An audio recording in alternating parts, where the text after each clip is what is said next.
Imagine करो इताची और pen एक ऐसी जगह में जहाँ से बच के निकलना इम्पॉसिबल है, और ये दोनों वहाँ से तभी निकल सकते हैं जब इनमें से कोई आपस में लड़के जीत जाए। तो कौन जीतेगा इनमें से? और सोचो अगर हम सारे ही अकात्सुकी मेंबर को इसी सिचुएशन में डालें जस्ट लाइक पबजी, तो क्या लगता है कि सबसे जीतने के चांसेस किसके होंगे? तो इसका आंसर आप लोगों को चौंका देगा, क्योंकि मैं आज रैंक करने वाला हूँ अकात्सुकी के सारे मेंबर्स को, कमजोर से लेकर सबसे ज्यादा स्ट्रॉन्ग तक। और हाँ, अगर तुम लोगों को लगता है कि नंबर 1 पे इताची होगा तो तुम लोग गलत हो। नंबर 11 पे आता है हिदान। अब ये सबसे लास्ट पर क्यों है? इसका रीजन ये खुद है। इसने खुद बोला था कि ये सबसे स्लोएस्ट बंदा है पूरे अकात्सुकी में, और अगर आईक्यू की बात करें तो वो भी सबसे कम और बू इसी का होगा। पर हाँ, माना कि ये वीक और बेवकूफ है, पर इसका मतलब ये नहीं कि ये स्ट्रॉन्ग नहीं है। ये बंदा बेसिकली अमर है, और काकुजा के अकॉर्डिंग आज तक जितने भी बंदे उसके टीम में आए उसने सबको मार दिया, पर वो हिदान को नहीं मार पाया। अब इसके दो रीजन हो सकते हैं। पहला कि उसके ग्रुप में सिर्फ हिनाता और तेंतेन जैसे बंदे आ रहे थे, अगर इताची आता और उसको वो मार देता तो मैं मानता। और दूसरा कि हिदान सच में स्ट्रॉन्ग है। सो बेसिकली हिदान के पास एक टेक्निक है जिसमें अगर कोई फंस गया तो वो सीधा निपट जाएगा। उस टेक्निक का नाम है डेथ कंट्रोलिंग पॉसेस्ड ब्लड। इसमें वो अपने ओपोनेंट की बॉडी को कंट्रोल कर लेगा और उसको कैसे भी टॉर्चर कर सकता है, पर उसके लिए उसको उसका ब्लड चाहिए होगा। फिर वो जमीन पे एक इल्यूमिनाटी जैसा साइन बनाएगा जिसे इंसिग्निया ऑफ जसीन बोलते हैं। उसके बाद वो उसके बीच में खड़ा होकर अपनी बॉडी को जो भी डैमेज देगा वो उसके ओपोनेंट को मिलेगा। पर अब तुम सोच रहे होगे कि इसमें कोई गधा ही फंसेगा, पर इसी टेक्निक से उसने आसुमा को मौत की नींद सुला दिया था। अब तुम सबके दिमाग में एक सवाल और आ रहा होगा कि अगर ये अमर है तो उसको मारेंगे कैसे? तो उसको मारने के दो तरीके हैं। पहला कि इसकी बॉडी को जमीन के अंदर दफना दो, और दूसरा इसकी गर्दन को काट के किसी समुद्र फेंकाओ। 10th पे आता है काकुजा, और ये हिदान का ही पार्टनर था। ये बंदा पांचों चाक्रा नेचर्स को यूज कर सकता है। यही नहीं, ये अपने इनर हेयर्स, अब यहाँ पे वो इनर हेयर्स की बात नहीं हो रही है, मतलब ये अपनी बॉडी को स्ट्रेच कर सकता था कुछ लूफी की तरह। पर इसकी जो सबसे धांसू एबिलिटी वो ये है कि ये दूसरों के दिल चुरा सकता है, बोले तो दूसरों के हार्ट स्टील कर सकता है, और उन्हें जब मर्जी अपने फायदे के लिए यूज कर सकता है। और तो ककाशी और इसकी फाइट में हम लोगों ने ये देखा था कि इसकी ताइजुत्सु ककाशी से बेटर है, पर उस टाइम ककाशी अपने पीक में नहीं था, और वो उस वक्त इनो और चोजी को प्रोटेक्ट भी कर रहा था। और ककाशी ने खुद बोला था कि उसने उस फाइट में अपने मांगे को शारिंगान का यूज नहीं करा है। वैसे तो अपने काकुजा बहुत ज्यादा स्ट्रॉन्ग है, पर अगर इसकी भसड़ किसी हाई आईक्यू वाले बंदे से हो गई जैसे इताची और शिशुई, तो वो उसकी बुस्सी बढ़ देगा। और अगर तुम लोगों को पता ना हो तो मैं तुम्हें ये बता दूं कि काकुजा अपने प्राइम में एक मिशन के दौरान हाशिरामा से भी भिड़ गया था, पर अपने हाशिरामा ने इसकी 1 मिनट में बत्ती बना दी थी। काकुजा स्ट्रॉन्ग तो है, पर इतना भी कुछ खास नहीं, क्योंकि अपने नारुतो ने भी इसकी बत्ती बना रखी, वो भी शिपुडेन की स्टार्टिंग में, जब वो अपना सेज मोड और 9 टेल्स का चाकरा बिल्कुल भी यूज नहीं कर सकता, और उसने ये सब सिर्फ 3 शैडो क्लोन की मदद से कर दिया था। नंबर 9 पे आता है ज़ेत्सु, और यहाँ पे ब्लैक एंड व्हाइट ज़ेत्सु की बात हो रही है, और शायद मैक्सिमम लोगों को इनकी पावर के बारे में पता ही नहीं होगा, तो मैं बता देता हूँ। तो ब्लैक ज़ेत्सु ने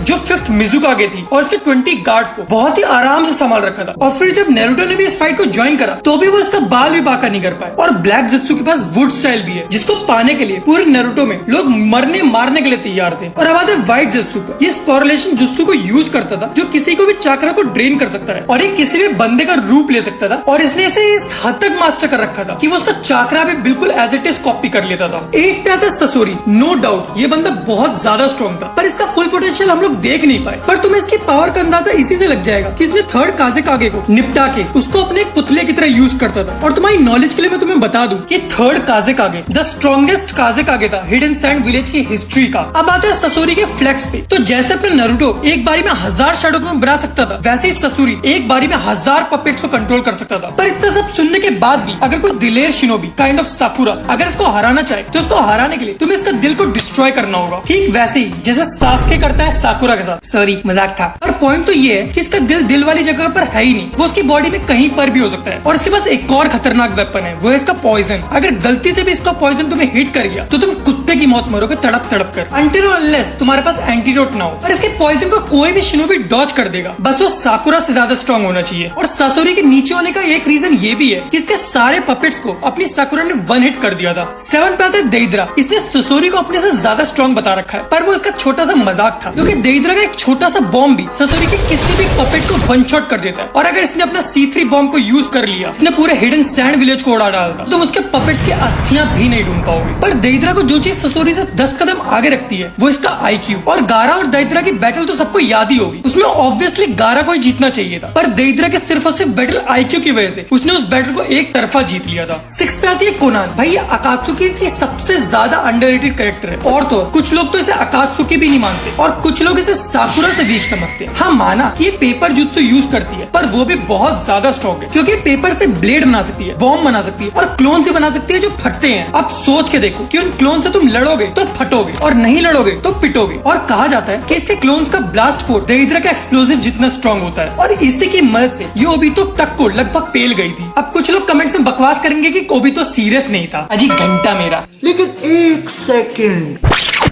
भाई मोटा हो रहा है तू। नॉट दी हो रहा है प्लानिंग।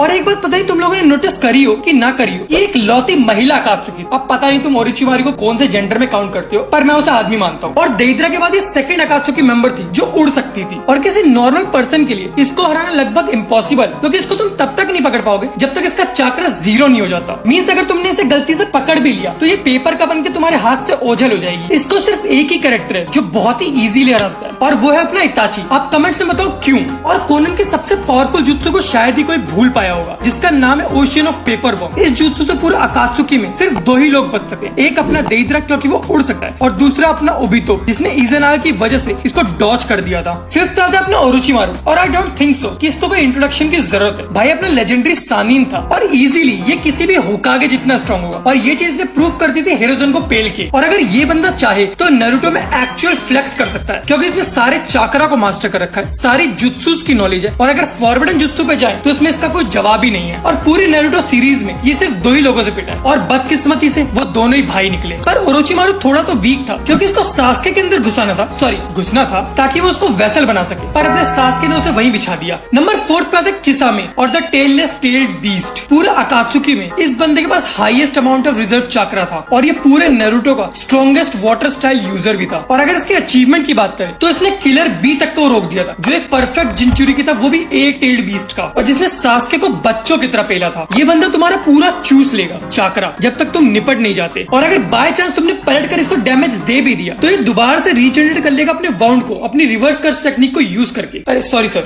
अपने चाक्रा को यूज करके। अब तुम लोग सोच रहे होगे कि ये इतना स्ट्रॉन्ग था तो ये माइट गाय से कैसे हार गया। तो माइट गाय इसका एक परफेक्ट काउंटर था और तुमको ये भी याद होगा कि माइट गाय को इसको हराने के लिए अपने 7th गेट तक को ओपन करना पड़ गया था। और हाँ, इसके पास एक स्वॉर्ड भी है जिसका नाम है समेहादा जो सबका चाक्रा चूसती फिरती है। तो इस लिस्ट में 3rd पे आता है अपना इताची उचिहा। अब बहुत लोग मुझे कमेंट सेक्शन में गाली भरने वाले हैं कि इताची को फर्स्ट पर होना चाहिए, इताची को सेकंड पर होना चाहिए, पर मानो भाई कि इताची वीक है। अब तुम लोग बोलोगे कि उस पर इतरनल मांगे को शारिंगन होता तो वो स्ट्रॉन्गेस्ट उचिहा होता, या फिर उसको बीमारी नहीं होती तो वो अपना पीक अचीव कर लेता। पर बात उसकी नहीं है, इताची वीक है और उस पर चाक्रा भी बहुत कम है। हाँ मैं मानता हूँ कि इताची का आईक्यू शायद सबसे बेस्ट होगा पूरे नारुतो वर्स में। हाँ पर इताची इस लिस्ट में नंबर 3 पर क्यों है इसमें किसी को कोई डाउट नहीं होना चाहिए, क्योंकि इताची के पास एक से बढ़कर एक एबिलिटी थी, फिर चाहे वो आमातेरासु या फिर सुकियोमी हो। और उसके सुसानो कोई कैसे ही भूल सकता है जिसके पास 2 सबसे स्ट्रॉन्गेस्ट वेपन है पूरे नारुतो वर्स के, याता मिरर एंड तोत्सुका ब्लेड। हाँ पर एक बात तो है कि इताची जितना जीनियस और प्रोडिजी था वो उसके बीमारी की वजह से वो लेवल को अचीव नहीं कर पाया। और बहुत लोगों के मन में डाउट होता है कि सास्के ने उसे पेल दिया, पर ऐसा नहीं है। अपने सास्के ने उसे नहीं मारा बल्कि वो खुद उसके हाथों से मरा है। और इसके आईक्यू का लेवल तुम इसी बात से पता लगा सकते हो कि इसने अपने मरने के बाद तक की चीजों को प्लान कर रखा था।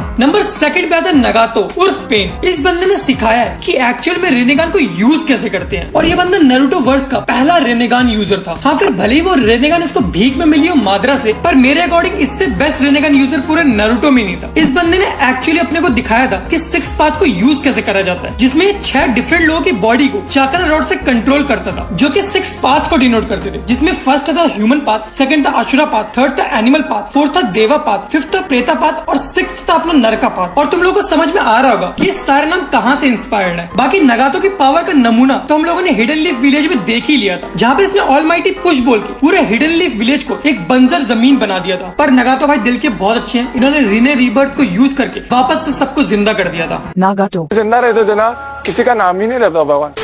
अब आते हैं नंबर 1 पे जो है ओबितो उचिहा। अब इसमें किसी को डाउट नहीं होना चाहिए कि ये नंबर 1 पे क्यों है, क्योंकि यही वो बंदा था जिसकी वजह से नारुतो शिपुडेन बना, जिसकी वजह से 4th great Ninja war start हुई। अगर इसकी पावर की बात करें तो उसके पास था मांगेक्यू शारिंगन और उसके फेमस टेक्निक थी कामुई, जिसको ऑलमोस्ट सभी जानते हो। तो बेसिकली कामुई एक ऐसा डायमेंशन है जहाँ पर तुम जाओगे अपनी मर्जी से पर आओगे ओबितो की मर्जी से, और ओबितो की मर्जी के बिना वहाँ पर एक पत्ता भी नहीं हिल सकता। हाँ वो बात अलग है कि वहीं पे उसकी काकाशी ने पेटी बना दी थी। ओबितो ने कामुई को इस हद तक मास्टर कर रखा था कि जब कोई ओपोनेंट उसके ऊपर अटैक करता था तब वो उस टाइम फ्रेम के लिए उसको कामुई डायमेंशन में भेज देता है। और अगर ओबितो की फीट्स की हम लोग गिनती करने के लिए बैठे तो वो कभी खत्म ही नहीं होगी। इस बंदे ने 14 साल की उम्र में 9 बीस्ट को कंट्रोल करके हिडन लीफ विलेज की धज्जियां उड़ा दी थी। उसके बाद इसने 4th ग्रेट निंजा वॉर में अकेले ही सबकी बुस्सी भर दी थी। पर इसका जो सबसे बड़ा फ्लेक्स है वो ये होगा कि इसने काकाशी से अपना डोनट बनवा लिया था जिसको नगातो ने पेल दिया था। एक थप्पड़ मार दूं।